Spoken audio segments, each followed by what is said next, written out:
荣耀9X Pro。Hello， 大家好，欢迎收看本期小白测评，我是王炯。今天这期视频我为大家带来的是刚发布的荣耀9X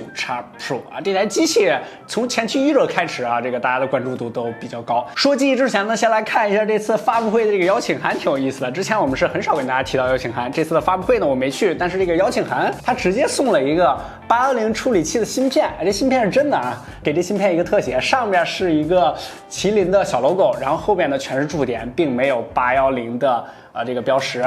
它是全球第4款7纳米制程工艺的这个处理器，感觉 DIY 能力比较强的小伙伴是不是可以把它焊在某个手机上？但是你肯定成功不了。上一代这个8X呢，无论是在体验还是在配置上呢，在1000多元这个价位段表现都非常不错。这次这个9X呢，据说荣耀又来了一次全面升级。OK， 不可完整点，小白测评荣耀9X Pro 马上开始。谁说买二手机没有保障？来小白有品，3天物流退货，180天保修，有手机有电脑，还有各类品质二手3C 数码兼货。小程序搜索小白有品或扫码即可上车。有旧手机也可以交给我们，高价回收哦。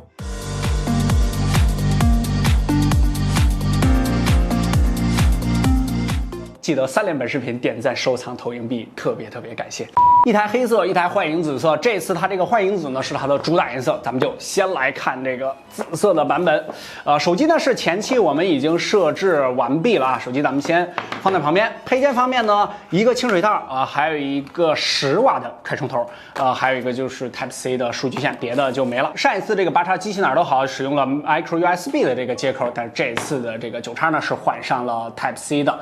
ID 设计方面呢，首先来看一下这个幻影紫色啊，这次它的主打也就是海报的那一款。如果要是机器放在这儿的时候，非常不明显，就感觉就是一个是吧，紫色和红色一点点的这个渐变，没有什么特别的。但是只要有光打上去，我这样应该能看得非常清楚啊。中间是一个 X， 然后上面是一个 V， 下面是一个 V， 就是 X 型的这么一个纹路。官方这个名字呢叫律动零钻微纹理啊，这名字是挺高大上的啊。之前那个 V20呢是这个 V 型纹理，这次这个9X呢是 X 嘛，就有这种 X 型的纹理。咱们把黑色也拿出来。正面这方面呢，咱们把这3台机器全部都打开。这边是 K20 Pro 作为对比，这个是上一代的8X，这个是9X，没有了刘海，没有美人尖，就是一个正面真全屏的效果。但是啊，它这个下巴呢，照上一代的这个8X呢是要稍微的高那么一点，就是下巴稍微有一点点宽。同样，正面呢也是一个3边不等宽的设计，由于它额头呢是把听筒夹在了边框里边，所以说额头稍微宽一点的，两边收的是还 OK， 然后下边就是一个下巴，3边不等宽。整机拿在手里的一个握持感呢，它是8.8毫米，但是握起来呢没有那么厚，两边呢是有这个收边的处理。4000毫安时的一个大电池，但是它是一个10瓦的充电头，也是10瓦的充电速度。这次它的中框呢是用了一个塑料的材质，虽然说前面是玻璃，后面也是玻璃，但是这个塑料材质的表面呢是做了一层这种淡淡的喷砂处理，摸起来和看起来都跟金属几乎一模一样。机器拿在手里呢，相对来说还是比较大的，因为它尺寸到了6.59寸，不是这个主流的6.39寸，要稍微的更大一些。屏幕分辨率呢还是一块 1080P， 但是呢它是一个 LCD 的屏幕，虽然说是上了这个机械的升降摄像头，但是它依然还是采用了 LCD。咱们打开一下它的这个前置镜头，1600万的一个前置镜头。这块屏幕的素质呢，整体看起来呢还是非常不错的，因为 LCD 的这个精细度啊，就是并没有其他什么像素排列的问题，所以说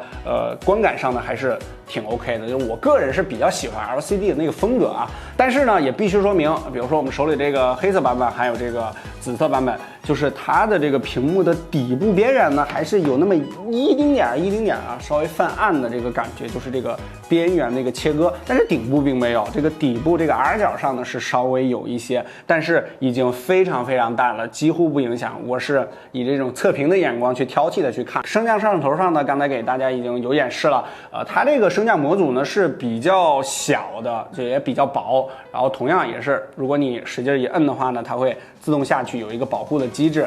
它这个3摄的这个模组加上一个闪光灯的设计，我觉得就不违和，就放在这儿是比较自然的。3摄的配置方面呢，这个主摄的是用了 MX582，是4800像素的。其实这个48万的这个582跟586呢，之前小米这边呢就已经在微博上给科普一番啊。我们之前白问的视频中呢也有跟大家聊过，这个差别上呢几乎是微乎其微的。但是怎么说，跟586这边呢还是有2个区别。第一个就是582呢，它最高是支持到4K 30帧，而586呢是到4K 60帧。还有一个是硬件 HDR 是586，然后软件 HDR 呢就是582。那咱们就废话不多说，一起来看一下9X Pro 的582实拍样张。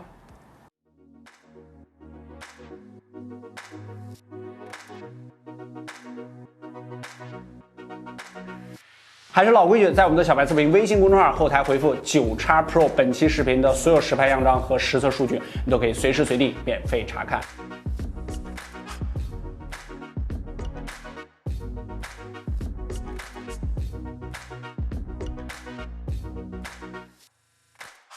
OK， 下面就聊到了本期的重点，就是麒麟810的这个处理器。之前在 Nova 这个发布的时候呢，就有这个麒麟810的版本，但是呢，我数次去线下体验啊，都没有看到这个810版本的。Nova 呢，当然我们也没有出视频，这个就是我们第一个拿到的麒麟810处理器的机器。而且呢，这个荣耀这边表示它会大量供货。之前 Nova 的时候，感觉810的这个版本呢是比较少的。麒麟810的这个参数呢，给大家打出来是全球第4款7纳米制成的这个处理器。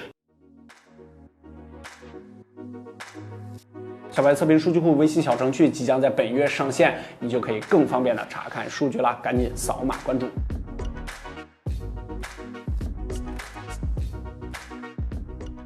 跑分方面呢，肯定比这挤牙膏的这个730要好啊，但是照上一代的这个845旗舰处理器呢，还是稍微差一些，但是在某些单项上呢要更高一些，这个就是麒麟810的一个情况。就今年19年的这些新 SoC 来说，不算这个去年的这些老旗舰，这810呢还算是一个比较高的一个位置了，就是一个次旗舰的一个水平吧。另外这个机器8.8毫米听起来是比较厚的，主要是它也加上了这个液冷散热，这一点配置上啊就是该给你的差不多都有了。另外在软件方面呢，这次这个9X Pro 上呢有一个不能给大家测试了，现在就是这个 AI 智能通信比如说这个 WiFi 的穿墙能力会比较强啊，就是一个软件的一个加成吧，是根据一些算法来优化你的这个通信和信道这样的一个系统。后期的深度测评之中呢，我们再详细跟大家聊。因为之前呢我们已经是体验过这两台机器了，就体验打游戏的小伙伴给我的反馈说 AI 智能通信呢还是有一些作用的，就是比如说相同的情况下 WiFi 比较差的话，这个荣耀9X的信号呢表现的是要更好一些。后期深度测评中我们实际给大家演示。9X这边呢是4G 或者说6+64，然后6+128，相对来说是配置要低一些。然后9X Pro 这边呢是全系8G 起步的，8+128， 8+256。可能在1799左右这个价格。最后呢，我们再说一个小点，也是这个9X Pro 上，或者说之前20 Pro 上啊，这个它的旗舰啊争议都比较大的，就是这个侧边的指纹识别。这个侧边的指纹识别呢，给我的感觉啊，就是好用不好听。什么意思呢？就是你一听我操什么8012年了，9012年了，你还在用侧边指纹识别。当然在成本上呢肯定也是受控但是在体验上啊，我觉得真的还是挺 OK 的。而且失手解锁的话呢，这个实体指纹这个解锁的概率呢也要更高。比如说你有汗有手字的这个时候，自然一拿起来，或者说从口袋掏出来就可以完成解锁。整个总结一句就是好用不好听。OK， 还有一些小点呢，就比如说 3.5 的耳机孔呢是得以保留的。另外呢，这个顶部的升降模组啊也是有一点色差。之前在1+7 Pro 呢，这个升降模组顶盖的这个色差问题就跟大家聊过，这个呢也是有一点色差的。它这个顶盖呢是要更紫一些，而